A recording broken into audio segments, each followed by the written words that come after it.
पश्चिम बंगाल में 2026 के विधानसभा चुनाव से पहले राजनीतिक पारा अपने चरम पर है।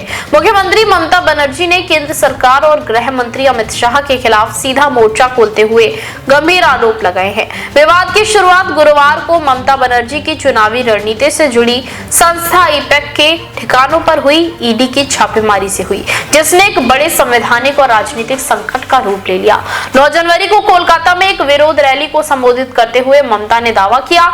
उन्होंने कहा कि उनके पास एक पेन ड्राइव है जिसमें बीजेपी के भ्रष्टाचार से जुड़े अहम सबूत मौजूद हैं। ममता बनर्जी का आरोप है कि कोयला घोटाले का पैसा दिल्ली में बीजेपी के बड़े नेताओं और गृह मंत्री अमित शाह तक पहुंचता है और इस लेन देन की कड़ी शुभेंदु अधिकारी है। उन्होंने कहा कि वो आमतौर पर चुप रहती हैं, लेकिन अगर उन्हें उकसाया गया तो वो किसी को नहीं छोड़ेंगी और जरूरत पड़ने पर पेन ड्राइव के सबूत जनता के सामने पेश कर देगी।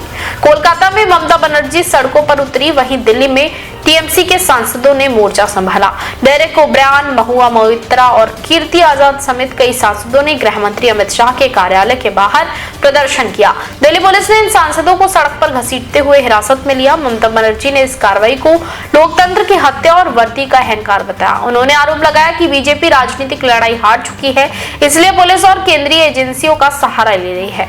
इस पूरे विवाद के पीछे एक और बड़ा मुद्दा वोटर लिस्ट संशोधन यानी स्पेशल इंटेंसिव रिवीजन SIR भी है। ममता बनर्जी का आरोप है कि चुनाव आयोग ने बीजेपी के दबाव में बंगाल में करीब 58 लाख मतदाताओं के नाम काट दिए हैं। उन्होंने कहा कि विशेष रूप से अल्पसंख्यकों और दलितों को निशाना बनाया जा रहा है ताकि 2026 के विधानसभा चुनाव को प्रभावित किया जा सके। इस हाई वोल्टेज राजनीतिक ड्रामे का अगला पड़ाव अब कोलकाता हाई कोर्ट है। ईडी ने ममता बनर्जी के खिलाफ याचिका दायर की है, जिसमें आरोप लगाया है कि मुख्यमंत्री ने छापेमारी के दौरान बलपूर्वक डिजिटल सबूत छीन लिए। कोर्ट ने इस मामले की सुनवाई 14 जनवरी को तय की है। गौरतलब है, पूरा मामला गुरुवार 8 जनवरी को शुरू हुआ था, जब ईडी ने कोयला घोटाले की जांच के सिलसिले में सॉल्ट लेक स्थित ईपैक कार्यालय और उसके प्रमुख प्रतीक जैन के आवास पर छापा मारा था। खबर मिलते ही सीएम ममता खुद मौके पर पहुंची। उन्होंने आरोप लगाया कि ईडी जांच के नाम पर उनकी पार्टी की चुनावी रणनीति, उम्मीदवारों की सूची और संवेदनशील डेटा चुराने आई है।